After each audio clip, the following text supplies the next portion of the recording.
Hello students, आज हम शुरू करेंगे function and it's type. Students, आज मैं आपको फंक्शन और उसके प्रकार को याद रखने का एक ऐसा ट्रिक बताऊंगा कि आप पूरी जिंदगी कभी भी फंक्शन और उसके टाइप्स को भूल नहीं पाएंगे। यहां तक कि आप उस ट्रिक से फंक्शन को प्रूव करना भी सीख लेंगे। तो स्टूडेंट्स, वीडियो शुरू करने से पहले मैं आपको बताना चाहूंगा कि इसका जो फर्स्ट है रिलेशन एंड फंक्शन का जो फर्स्ट वीडियो है जिसमें हमने टाइप्स ऑफ रिलेशन डिस्कस किया है, उसका लिंक मैंने डिस्क्रिप्शन में दे दिया है। अगर आपने वो वीडियो नहीं देखा है तो उस वीडियो को भी जरूर देख लीजिएगा। तो स्टूडेंट्स, आइए शुरू करते हैं फंक्शन। तो स्टूडेंट्स, सबसे पहले हम लोग एक बार फंक्शन को रिवाइज कर लेते हैं कि फंक्शन क्या होता है, और वो जो ट्रिक है वो मैं आपको अभी बताने जा रहा हूं। तो आइए स्टूडेंट्स, सबसे पहले समझ लेते हैं कि क्या होता है फंक्शन। तो स्टूडेंट्स, फंक्शन क्या होता है? फंक्शन यानी कि फलन। फंक्शन होता है आपका एक स्पेशल टाइप ऑफ रिलेशन, उसे हम लोग क्या बोलते हैं? फंक्शन बोलते हैं। एक स्पेशल टाइप ऑफ रिलेशन को हम लोग फंक्शन बोलते हैं। जैसे कि आप देखिए, अगर हम मान लें कि x से y पे एक रिलेशन है, x से y पे एक रिलेशन है, तो रिलेशन किस प्रकार का होगा कि उसको हम लोग फंक्शन बोलेंगे। तो फ्रेंड्स, आइए वो ट्रिक देखते हैं कि वो ट्रिक क्या है। आप मान लीजिए कि जो x है, ये आपका जो x है ये आपका क्या है? बेटा, यानी कि सन। और जो y है वो आपका क्या है? y है आपका पिता, यानी कि फादर। पिता यानी कि फादर। तो स्टूडेंट, अब आइए इसको समझते हैं कि किस कंडीशन में फंक्शन होगा और कैसे उसको आप याद रखेंगे। तो देखिए स्टूडेंट्स, हमें पता है अगर x आपके क्या है?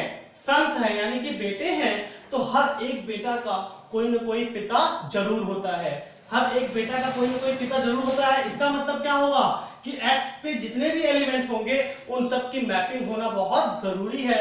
यानी कि x के जितने भी एलिमेंट्स होंगे उन सब का क्या होगा? आपका मैपिंग होना बहुत जरूरी है। अगर x का मैपिंग नहीं हुआ तो वो फंक्शन नहीं होता है। क्यों? क्योंकि स्टूडेंट्स, ऐसा तो कोई बेटा नहीं हो सकता जिसका कोई पिता ही ना हो। अगर बेटा है तो उसका पिता कोई ना कोई जरूर होगा।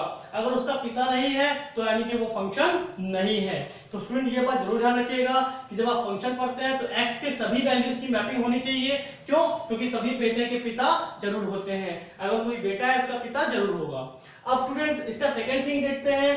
क्या स्टूडेंट ऐसा हो सकता है क्या कि एक बेटा के दो पिता हो? नहीं पॉसिबल है। तो उसी तरह से आप देखिए कि x जो है इसमें आपने जो एलिमेंट है उनको बेटा मान के रखा हुआ है, तो एक बेटे का दो पिता नहीं हो सकता। इसका क्या मतलब हो जाएगा कि अगर आप एक ही एलिमेंट से दो मैपिंग कर देंगे तो वो फंक्शन नहीं होगा। क्यों? क्योंकि एक बेटा का दो पिता नहीं हो सकता। तो ये ध्यान रखिएगा स्टूडेंट्स कि x के जो एलिमेंट्स होते हैं इनका जो मैपिंग होता है, यानी कि इनका जो प्रतिचित्रण हम लोग करते हैं, उसमें एक x के एलिमेंट से दो मैपिंग आप नहीं कराएंगे। अगर आपने दो मैपिंग करा दिया है तो वो फंक्शन नहीं माना जाएगा। क्यों? क्योंकि एक बेटे का दो पिता नहीं हो सकता है। इस चीज को भी स्टूडेंट्स ध्यान रखिएगा। थर्ड आपका स्टूडेंट देखते हैं। अगर मान लीजिए बात करें किसका, इसमें बात करें, तो आप देखिए ये सब क्या है? पिता मान के रखा हुआ है हम लोगों ने। तो यहाँ सब पिता है। तो स्टूडेंट, ऐसा जरूरी है क्या कि हर एक आदमी का कोई बेटा हो? ऐसा तो जरूरी नहीं है।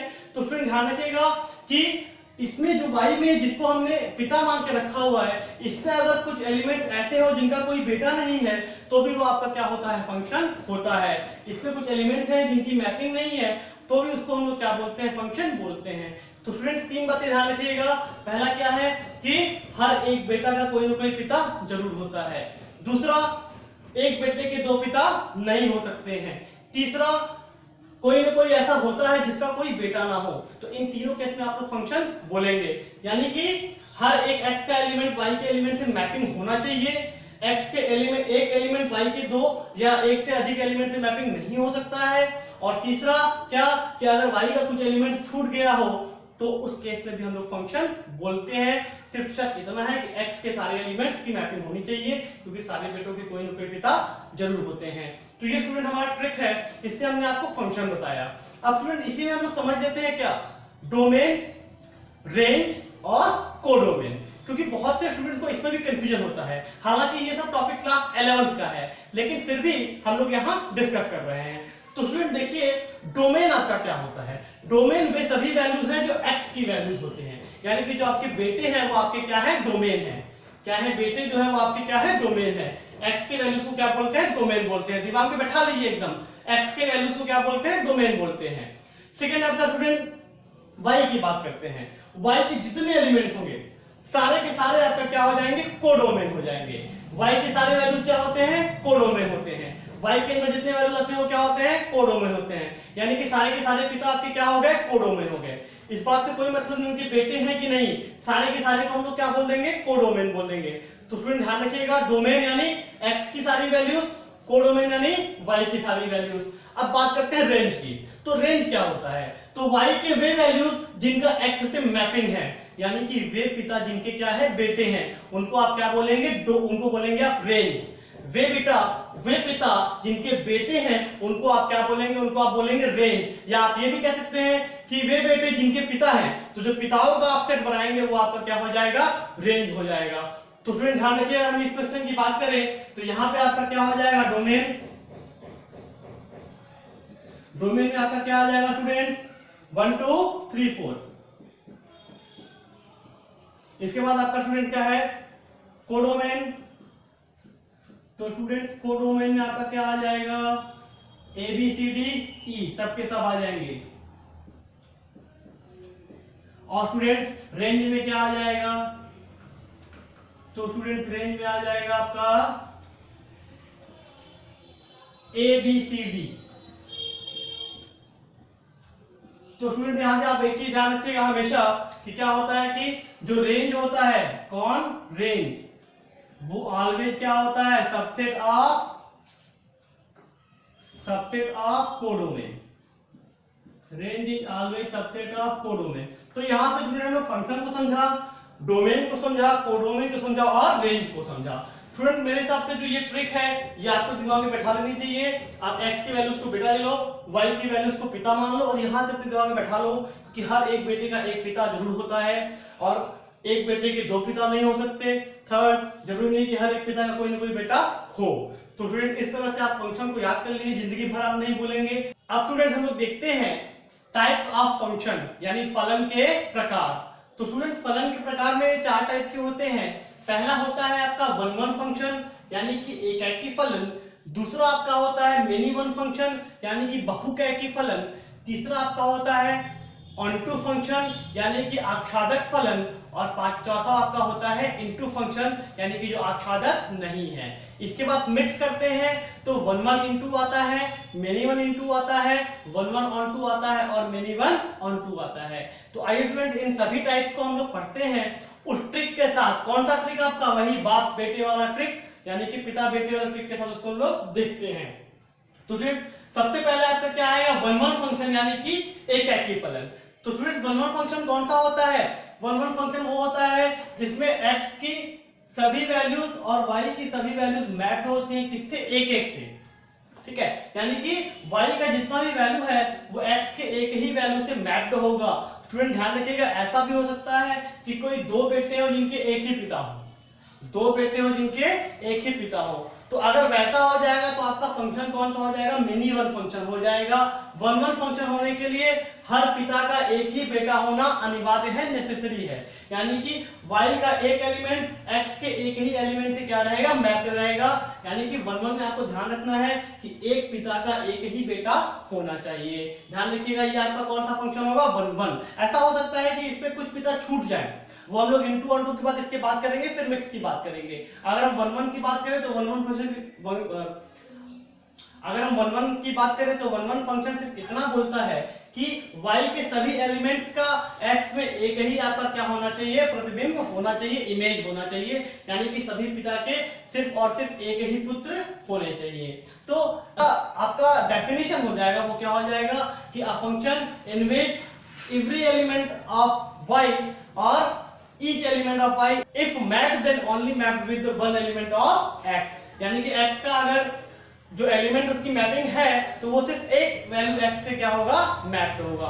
दो से मैप नहीं हो सकता। अगर दो से मैप हो जाएगा तो आपका कौन सा हो जाएगा, मेनी वन फंक्शन हो जाएगा।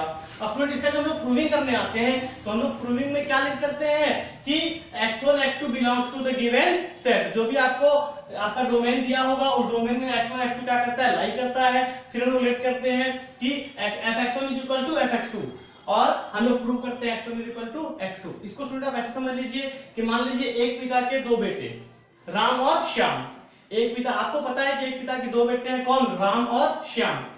अब स्टूडेंट्स, राम की मूछें नहीं है, श्याम की मूछें हैं। राम की मूछें नहीं है, श्याम की मूछें हैं, लेकिन एक दिन आपको क्या पता चलता है कि राम ही मूछें लगा के घूमता था और श्याम बन जाता था। स्टूडेंट, उस केस में क्या हो जाएगा आपका कि राम और श्याम दोनों एक ही व्यक्ति हो जाएंगे, इक्वल हो जाएंगे। तो हम लोग यही कंडीशन हम लोग लाके इसमें क्या करते हैं, प्रूव करते हैं कि x1 x2 दो एलिमेंट अलग अलग हैं, लेकिन बाद में जब हम उसको फंक्शन में पुट करते हैं तो आपको एक ही एलिमेंट मिलता है।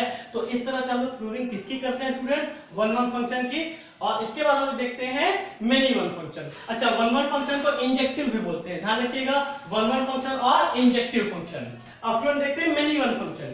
तो मेनी वन फंक्शन जैसा मैंने आपको बताया अभी कि अगर एक पिता, किसी भी एक पिता के दो बेटे हो गए, किसी भी एक पिता के दो बेटे हो गए, तो आपका कौन सा फंक्शन हो जाएगा? मेनी वन फंक्शन हो जाएगा। जब हम लोग वन वन फंक्शन प्रूव करने आते हैं, अगर वन वन फंक्शन प्रूव करने को वो वन वन नहीं हुआ तो कौन सा फंक्शन हो जाता है? मेनी वन फंक्शन हो जाता है। नेक्स्ट हम लोग स्टूडेंट समझते हैं ऑनटू फंक्शन, आच्छादक फलन, और इनटू फंक्शन यानी जो आच्छादक नहीं हो। तो स्टूडेंट्स, मान लीजिए आप किसी एक गांव में गए और उस गांव में सभी व्यक्ति हैं जिनके को एक न एक पुत्र हैं, किसी के एक है, किसी के दो हैं, लेकिन सभी व्यक्तियों की क्या है? पुत्र यानी बेटे हैं। तो ऐसा जब आपको फंक्शन मिलेगा जिसमें y के सभी एलिमेंट x के किसी न किसी एलिमेंट से मैप्ड हो, y का कोई भी एलिमेंट खाली नहीं छूटना चाहिए, यानी सभी पिता के बेटा होना क्या है? अनिवार्य है। एक बेटा हो, दो बेटा हो, उससे मतलब नहीं है, लेकिन सभी के बेटा होना क्या है? अनिवार्य है, नेसेसरी है। तो आपका फंक्शन कौन सा हो जाएगा स्टूडेंट? ऑनटू फंक्शन हो जाएगा। ऑनटू फंक्शन को हम लोग सब्जेक्टिव फंक्शन भी बोलते हैं, ध्यान रखिएगा, ऑनटू फंक्शन को हम लोग सब्जेक्टिव फंक्शन भी बोलते हैं। नेक्स्ट आपका स्टूडेंट है इनटू फंक्शन। अब मान लीजिए आप किसी दूसरे गांव में गए और वहां पे कुछ लोगों के तो पुत्र हैं, बेटे हैं, लेकिन कुछ ऐसे भी दंपत्ति हैं जिनके बेटे ही नहीं है।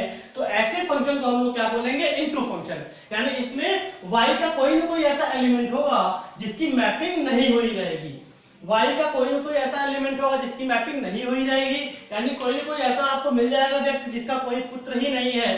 तो ऐसे हम लोग फंक्शन को क्या बोलेंगे स्टूडेंट? इनटू फंक्शन बोलेंगे। ऐसे फंक्शन को क्या बोलेंगे? इनटू फंक्शन बोलेंगे, यानी कि जो आच्छादक नहीं है। और स्टूडेंट एक बात और ध्यान रखिएगा इसमें कि ऑनटू फंक्शन में आपका क्या हो जाता है? रेंज और कोडोमेन इक्वल हो जाते हैं। ऑनटू फंक्शन में क्या होता है? रेंज और कोडोमेन इक्वल हो जाते हैं। जब सब्जेक्टिव है आपका तो range is equal to student क्या हो जाएगा आपका? रेंज इक्वल टू हो जाएगा कोडोमेन। रेंज इक्वल टू हो जाएगा codomain.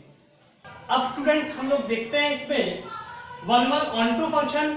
One one onto function को क्या बोलते हैं? एक है कि आच्छादक फलन, इसको बाइजेक्टिव भी बोलते हैं और हिंदी में बोलते हैं आच्छादी। यानी जो वन वन और ऑनटू दोनों हो उसको हम लोग क्या बोलते हैं? बाइजेक्शन। जो एक है कि और आच्छादक दोनों हो उसको क्या बोलते हैं? आच्छादी। तो स्टूडेंट इसमें क्या होता है, मान लीजिए आप किसी गांव में गए और वहां पे क्या हुआ, आपको हर व्यक्ति का केवल एक ही पुत्र है, यानी हर बाप का केवल एक बेटा है। तो उस केस में हम उसको क्या बोलेंगे student? One one onto bijection. यानी कि इसमें क्या होगा, इसमें जो y के एलिमेंट्स है उनका x के सिर्फ एक एलिमेंट से मैपिंग होगा और सभी एलिमेंट्स का मैपिंग होना अनिवार्य है, नेसेसरी है। यानी कि क्या होगा, गांव है जिसमें सभी व्यक्ति के एक पुत्र हैं, मतलब पुत्र सबके हैं और एक ही हैं, यानी कि y का सभी एलिमेंट्स क्या है? मैप्ड है, और x के सिर्फ एक एलिमेंट से सभी एलिमेंट क्या है? मैप्ड है, एक एक एलिमेंट से। तो हम लोग उसको क्या बोलेंगे? वन वन ऑनटू फंक्शन, यानी कि बाइजेक्शन। नेक्स्ट आपका स्टूडेंट है वन वन इनटू फंक्शन। अच्छा, एक बात और ध्यान रखिएगा स्टूडेंट कि वन वन ऑनटू यानी कि बाइजेक्शन में आपको number of elements in x और number of elements in y क्या मिलेगा? इक्वल मिलेगा, क्योंकि जब एक की मैपिंग एक ही से है तो नंबर ऑफ एलिमेंट्स ऑलवेज क्या होंगे? इक्वल होंगे। यानी कि अगर आपको कभी भी बोल दे कि वन वन ऑनटू फंक्शन है, इसका मतलब है नंबर ऑफ x और एलिमेंट ऑफ x और number of element of y क्या हो जाएगा? इक्वल हो जाएगा। नेक्स्ट आपका स्टूडेंट है one one onto sorry one one into function. तो वन वन इनटू में क्या होगा स्टूडेंट, मान लीजिए आप किसी गांव में गए, वहां हर व्यक्ति का एक ही बेटा है, लेकिन कोई दो एक तीन व्यक्ति ऐसे हैं जिनके बेटे नहीं है, लेकिन जिनके बेटे हैं उनके एक ही बेटे हैं। तो ऐसे फंक्शन को हम लोग क्या बोलेंगे? One one into function. जैसे कि आप यहाँ देखिए, आप यहाँ पे क्या देख रहे हैं कि y का जो एलिमेंट मैप्ड है वो सिर्फ x के एक एलिमेंट से मैप्ड है, और जो मैप्ड नहीं है वो नहीं है, यानी कि हर बाप का सिर्फ एक ही बेटा है और जिसका नहीं है उसका नहीं है। तो अगर ऐसा होगा तो हमारा कौन सा फंक्शन हो जाएगा स्टूडेंट? वन वन इनटू, यानी कि एकाकी और आच्छादक नहीं। तो ऐसे फंक्शन को हम लोग क्या बोलते हैं student? One one into function. Next आपका स्टूडेंट देखते हैं many one onto function and many one into function. तो मेनी वन ऑन टू क्या होता है स्टूडेंट, आपका मेनी वन ऑन टू होता है बहुपैकी आच्छादक फलन, और मेनी वन इनटू क्या होता है बहुपैकी हो लेकिन आच्छादक ना हो। तो स्टूडेंट इसमें आप देखिए कि many one onto function क्या होगा आपका, आप किसी गांव में गए और वहां पे आपको क्या मिला कि सभी पिता के पुत्र तो हैं लेकिन कोई कोई ऐसा पिता जिसके 2 और 3 पुत्र हैं। सबके पुत्र होना अनिवार्य है लेकिन किसी किसी की 2 या 3 पुत्र हैं, तो ऐसे में हम लोग क्या बोलेंगे उसको, many one onto function. यानी कि y का सभी एलिमेंट x से मैप्ड होगा और y के कुछ एलिमेंट्स ऐसे होंगे जो x के एक से अधिक से क्या होंगे, मैप्ड होंगे। जैसे देखिए a का बेटा 1, b का बेटा 2, c का बेटा 3, लेकिन d के 2 बेटे हैं कौन, 4 और 5, 4 एंड 5। तो इस केस में आपका क्या बोलेंगे स्टूडेंट्स, आप बोलेंगे many one onto function. और नेक्स्ट आपका स्टूडेंट्स है मेनी वन इनटू फंक्शन। तो मेनी वन इनटू में आप क्या देखेंगे कि y का सारा एलिमेंट x से मैप्ड नहीं होगा, कोई कोई एलिमेंट होगा जिसका मैपिंग ही नहीं होगा और कोई कोई एलिमेंट होगा जिसके 2-3 मैपिंग होंगे। तो ऐसा मतलब है कि आप ऐसे गांव में गए हैं जहां पे कुछ तो पिता ऐसे हैं जिनके एक एक पुत्र हैं, कुछ ऐसे हैं जिनके एक से अधिक पुत्र हैं और कुछ ऐसे हैं जिनके पुत्र ही नहीं है। तो ऐसे केस में हम लोग स्टूडेंट क्या बोलेंगे उसको, मेनी वन इनटू फंक्शन। यानी कि y के सारे एलिमेंट मैप्ड नहीं होंगे, कुछ एलिमेंट मैप्ड होंगे और कुछ एलिमेंट 2 या 3 से मैप्ड होंगे और कुछ एलिमेंट मैप्ड ही नहीं होंगे। यानी कि जैसे यहाँ पे c है, c की मैपिंग नहीं है, d की 2 मैपिंग है, d के 2 पुत्र है और b और a की सिंगल मैपिंग है। तो ऐसे फंक्शन को स्टूडेंट हम लोग बोलते हैं मेनी वन इनटू फंक्शन। अब आइए स्टूडेंट्स देखते हैं इसका ग्राफिकल अंडरस्टैंडिंग, यानी कि सिर्फ ग्राफ देख के आप कैसे बताएंगे कि कोई दिया गया कर्व फंक्शन है या नहीं है, और अगर फंक्शन है तो वन वन फंक्शन है कि मेनी वन फंक्शन है। तो आइए स्टूडेंट समझते हैं इसको। देखिए अगर कोई आपको ग्राफ दे दिया है और आपसे पूछ रहा है ग्राफ फंक्शन है या नहीं, तो हम लोग इस केस में क्या करते हैं स्टूडेंट्स, आप y एक्सिस के पैरेलल लाइन ड्रॉ करते हैं। किसके पैरेलल, y एक्सिस के पैरेलल लाइन ड्रॉ करते हैं। अगर y एक्सिस के पैरेलल ड्रॉ किया गया लाइन किसी कर्व को सिर्फ एक प्लेस पे कट करे, जितने भी पॉसिबल लाइन आप ड्रॉ कीजिए, अगर वो सारे लाइन कर्व को सिर्फ एक प्लेस पे कट करे तो वो आपका क्या होता है, फंक्शन होता है। अगर एक से ज्यादा प्लेस पे कट करे तो वो फंक्शन नहीं होता है। तो आप देखेंगे ये वाला कर्व C1 है मान लीजिए, हमने इसमें कितने भी आप लाइन ड्रॉ करेंगे तो ये y एक्सिस के पैरेलल ड्रॉ किया गया लाइन इसको सिर्फ एक प्लेस पे कट करेगा, तो उस केस में आपका क्या हो जाएगा, ये फंक्शन हो जाएगा। इसी तरह आप ये आपका एक लाइन का इक्वेशन है, इसमें भी आप ड्रॉ करेंगे तो ये भी आपका क्या होगा, सिर्फ एक प्लेस पे कर्व को कट करेगा, तो ये वाला भी आपका क्या हो जाएगा स्टूडेंट, फंक्शन हो जाएगा। आप इस कर्व को देखिए, इस कर्व में अगर हम y एक्सिस के पैरेलल लाइन ड्रॉ करेंगे तो ये कर्व को क्या कर रहा है, 2 प्लेस पे कट कर रहा है। अगर 2 प्लेस पे कट करेगा तो उस केस में हम लोग क्या बोलेंगे स्टूडेंट कि ये फंक्शन नहीं है।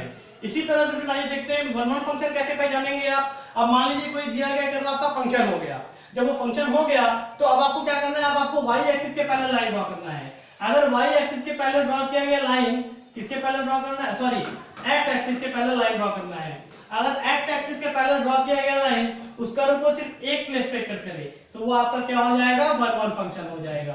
लेकिन अगर 2 प्लेस पे कट कर दे या 2 से अधिक प्लेस पे कट कर दे तो वो आपका स्टूडेंट क्या हो जाएगा, मेनी वन फंक्शन हो जाएगा। इसका मतलब ये वाला लाइन का जो है ये क्या है, वन वन फंक्शन है। ये वाला जो कर्व है ये क्या, ये भी वन वन फंक्शन है। लेकिन जो ये आपका कर्व है ये आपका स्टूडेंट क्या हो जाएगा, मेनी वन फंक्शन हो जाएगा। तो वन वन और मेनी वन के लिए हम लोग क्या करते हैं स्टूडेंट, x एक्सिस के पैरेलल लाइन ड्रॉ करते हैं और सिर्फ फंक्शन पहचानने के लिए हम लोग क्या करते हैं स्टूडेंट, y एक्सिस के पैरेलल लाइन ड्रॉ करते हैं। तो नेक्स्ट आपका स्टूडेंट डिस्कस करते हैं एक्सरसाइज 1.2 का क्वेश्चन नंबर 1। एक क्वेश्चन फिर मैं कराता हूं, बाकी क्वेश्चन आप ट्राई कीजिएगा। तो आइए देखते हैं फर्स्ट क्वेश्चन क्या बोल रहा है। फर्स्ट क्वेश्चन में देखिए स्टूडेंट आपको दिया हुआ है, कह रहा है r to r, यानी कि r से r पे रियल नंबर से रियल नंबर पे एक फंक्शन दे दिया है और आपको फंक्शन क्या दे दिया है, f(x = 1/x), और आपसे कह रहा है कि प्रूव कीजिए कि ये फंक्शन क्या है, 1 1 and on 2। Prove that the function is 1 1 and on 2। तो आप देखिए स्टूडेंट इसमें हम लोग सबसे पहले 1 1 प्रूव करने के लिए क्या करेंगे, तो 1 1 प्रूव करने के लिए हम लेट करेंगे late x1 x2 belong to r, let x1 x2 are two different values belong to r for which f(x1) is equal to f(x2)। Students 1 1 prove करने का ये एक प्रोसेस है। आप हर क्वेश्चन में जब भी 1 1 प्रूव करना होगा इसी प्रोसेस को आप क्या करेंगे, फॉलो करेंगे। तो let x1 x2 belong to r, fx1 is equal to fx2। तो अब क्या करेंगे आप fx1 यहाँ पे पुट करेंगे तो fx1 क्या हो जाएगा 1/x1 और fx2 क्या हो जाएगा 1/x2। तो 1/x1 is equal to 1/x2। अब स्टूडेंट अगर 1/x1 1/x2 के इक्वल है it implies that x1 is equal to x2। इसका मतलब क्या होगा स्टूडेंट्स कि अगर हम लोग दो वैल्यूज लें जिसके लिए वो फंक्शन आपस में इक्वल है तो वो दोनों वैल्यूज क्या हो जा रहे हैं सेम हो जा रहे हैं इक्वल हो जा रहे हैं। इसका मतलब हो गया कि एक y के लिए एक ही x आपका डिफाइंड है और जब एक y के लिए एक ही x डिफाइंड है यानी कि एक बाप का एक ही बेटा है एक ही मैपिंग है तो वो आपका स्टूडेंट क्या हो जाता है 1-1 फंक्शन हो जाता है। इस तरह से हम लोग हर 1-1 फंक्शन के क्वेश्चन को प्रूव करेंगे। नेक्स्ट आपको स्टूडेंट प्रूव करना है ऑन टू। तो स्टूडेंट यहाँ पे क्या दिया है fx is equal to 1/x। तो आप क्या लेट करेंगे late y is equal to fx। तो यहाँ से क्या आ जाएगा y is equal to 1/x x is equal to 1/y। Now fx क्या हो जाएगा तो x के प्लेस पे क्या आ जाएगा 1/y। तो fx स्टूडेंट क्या हो जाएगा आपका f1/y। अच्छा ये हो गया। अब f1/y क्या होगा जब आप यहाँ 1/y रखेंगे तो यहाँ 1/x के प्लेस पे क्या आ जाएगा 1/y। तो 1/1/y। अब ये y क्या होगा आपका ऊपर चले जाएगा और क्या आ जाएगा y यानी कि यहाँ से स्टूडेंट क्या हो गया fx is equal to y। इसका क्या मतलब हुआ स्टूडेंट इसका मतलब हुआ कि y की हर एक वैल्यू के लिए x का कोई ना कोई वैल्यू क्या है डिफाइंड है। For every y belong to r there is x belong to r यानी कि y का हर एक वैल्यू x के किसी न किसी वैल्यू से क्या है मैप्ड है। और अगर ऐसा होता है तो हम लोग क्या बोलते हैं स्टूडेंट्स कि हमारा फंक्शन क्या है ऑन टू फंक्शन है। इसलिए ये आपका स्टूडेंट क्वेश्चन क्या हो गया fx is equal to 1/x आपका स्टूडेंट क्या हो गया 1-1 भी हो गया और ऑन टू भी हो गया। और 1-1 ऑन टू को स्टूडेंट हम लोग क्या बोलते हैं ध्यान रखिएगा हम लोग बोलते हैं इसको बाइजेक्शन यानी कि ये आपका एक एकी भी है और अक्षादक भी है और इसको क्या बोलते हैं अक्षादी फलन। तो आज के वीडियो में स्टूडेंट इतना ही करते हैं। इसके आगे के क्वेश्चन आप खुद से ट्राई कीजिएगा। अगर क्वेश्चन नहीं हो तो मुझे कमेंट बॉक्स में करके बताइएगा मैं इसके पूरे सॉल्यूशन का एक वीडियो आपके लिए जरूर लेके आऊंगा। और स्टूडेंट्स अगर आपने मेरे चैनल को अभी तक सब्सक्राइब नहीं किया है तो प्लीज मेरे चैनल को सब्सक्राइब कर लीजिए और बेल आइकन दबा दीजिए ताकि मैं आपके लिए जब भी ऐसे कुछ ट्रिक्स लेके आऊं ऐसे कुछ अच्छे चैप्टर्स लेके आऊं तो उसका नोटिफिकेशन आपको सबसे पहले मिल जाए। और स्टूडेंट्स अपने फ्रेंड्स अपने सहपाठियों जो भी आपके क्लास 12 के स्टूडेंट्स हैं मैथ के उनको ये वीडियो जरूर शेयर कीजिए। उनको बोलिए हमारे क्लास से जुड़े। हम लोग वीडियो के माध्यम से YouTube पर ही क्लास 12 का पूरा मैथ का सिलेबस कवर करेंगे पार्ट 1 भी और पार्ट 2 भी। और क्लास 10 11 के स्टूडेंट्स हो तो उनको भी आप शेयर कीजिए उनकी भी क्लासेस हमारे चैनल पे रेगुलर चल रही है। तो स्टूडेंट्स आपका बहुत बहुत धन्यवाद। Thank you.